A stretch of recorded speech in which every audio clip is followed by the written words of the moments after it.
অৱশ্যে 2014 চনতে আৰম্ভ হোৱা উজনিত বিশেষকৈ যে 4 লেনযুক্ত ঘাইপথৰ কাম যে সম্প্ৰসাৰণৰ কাম যি আৰম্ভ হৈছিল আৰু আজিৰ তাৰিখত 2024 চন আৰু 2024 চন বিগত এই 10টা বছৰত আচলতে বহু বাতৰি কৰা হ'ল, বহুত দিন পাৰ হৈ গ'ল যে কিন্তু উন্নয়ন বা ইয়াৰ কোনো ধৰণৰ ডেভেলপমেণ্ট এই মুহূৰ্তলৈকে দেখা পোৱা নগ'ল।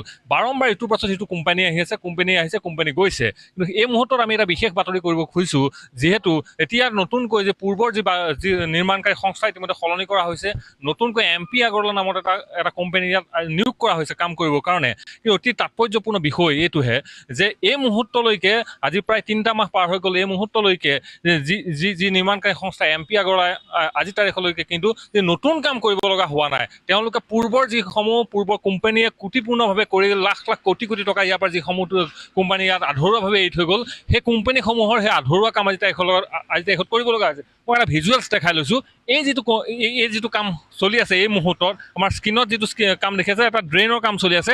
এই কাম পূৰ্বতে আচলতে এটা কোম্পানীয়ে ইয়াত কৰিছিল, ত্ৰুটিপূৰ্ণভাৱে কৰিছিল, বিভিন্ন ধৰণৰ প্ৰতিবাদ হৈছিল। প্ৰতিবাদৰ পাছতো কিন্তু এই কাম এনেধৰণে কৰিলে। কিন্তু আজি 2024 চনত পুনৰ সেই একেটা ড্ৰেইনৰ কামেই আচলতে ভাঙি পুনৰ বনাব লগা হৈছে। মই একাংশ লোক আছে স্থানীয়, কিছু কথা জানিব বিচাৰিম কেনেকুৱা ধৰণৰ। মই আপোনাৰ পৰাই কিছু কথা জানিব বিচাৰিম। এই যিসমূহ ছবি আমি দেখাই আছোঁ, আচলতে কাম হৈছে কিন্তু পূৰ্বৰ কামসমূহকে বাৰম্বাৰ পুৰণা ভাঙি নতুন কৰি থকা কামটো হৈছে। অৰ্থাৎ সময় গৈছে, সমান্তৰালভাৱে টকা কিন্তু কোটি টকা কিন্তু শেষ হৈছে।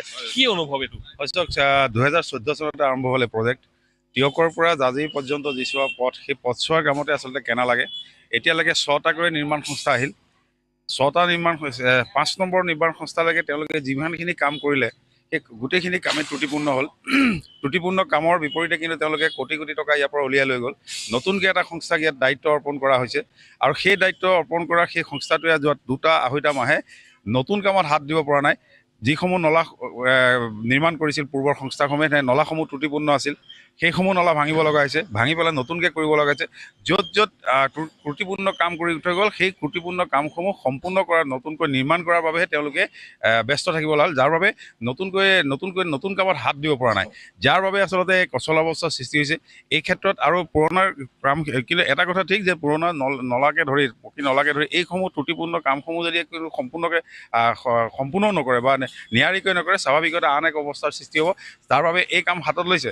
কিন্তু পূৰ্বৰ যি নিৰ্মাণ সংস্থা, এই নিৰ্মাণ সংস্থাসমূহক তদাৰক কৰিব পৰাকৈ তদাৰক কৰাৰ যিটো সংস্থা আছিল, সেই সংস্থাটোৱে কিন্তু উপযুক্তভাৱে তদাৰক নকৰাৰ বাবে এনেধৰণৰ সৃষ্টি হ'ল, যাৰ বাবে ত্ৰুটিপূৰ্ণভাৱে কাম কৰি এনেদৰে গুচি। নিশ্চিতভাৱে বাৰিষালৈ আৰু মাজত মাত্ৰ কেইটামান দিন আৰু এটা মাহৰ পাছতে আচলতে বাৰিষা আহিব। কিন্তু এই মুহূৰ্তত মই আৰু একাংশ লোক আছে, মই আপোনাৰ পৰা কিছু কথা জানিব বিচাৰিম। যিহেতু মই এই কথাটো কৈ আছোঁ যে বহু প্ৰতিবাদ হ'ল আচলতে 2014 চনৰ পৰা বহুত প্ৰতিবাদ হ'ল, বহুত কোম্পানী আহিলে। এই যিসমূহ কাম বাৰম্বাৰ একেটা কামকে কৰি থকা হৈছে আৰু এতিয়াও অনিশ্চয়তা, কিয়নো আৰু এটা মাহৰ পাছতেই বাৰিষা ইতিমধ্যে আৰম্ভ হ'ব। বাৰিষা হোৱাৰ লগে লগে কাম কেনেধৰণে কৰিব। কিন্তু যিটো কোম্পানী এতিয়া কাম কৰিছে, সেই কোম্পানীটো কিন্তু পুৰণা কামকে কৰি থকা হৈছে। কেতিয়া নতুন কাম হ'ব, কেতিয়া শেষ হ'ব আচলতে কাম?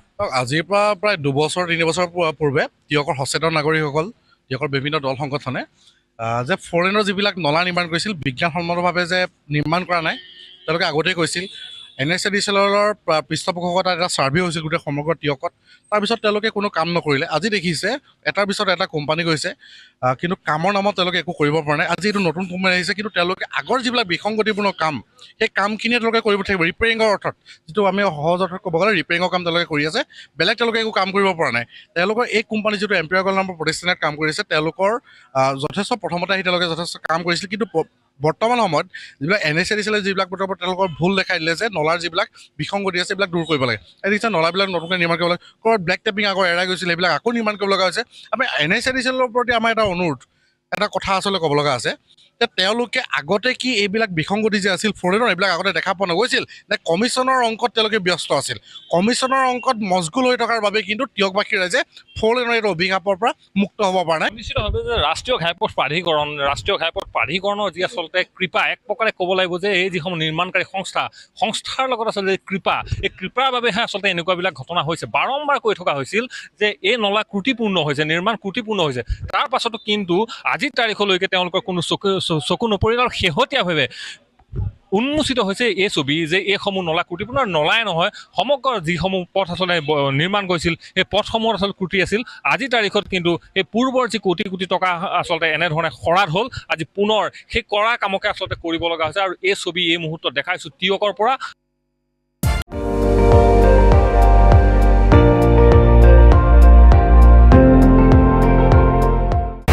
আপুনি চাই আছে ND24, সৰ্বশ্ৰেষ্ঠ নহয় সৰ্বোত্তমৰ দৌৰ।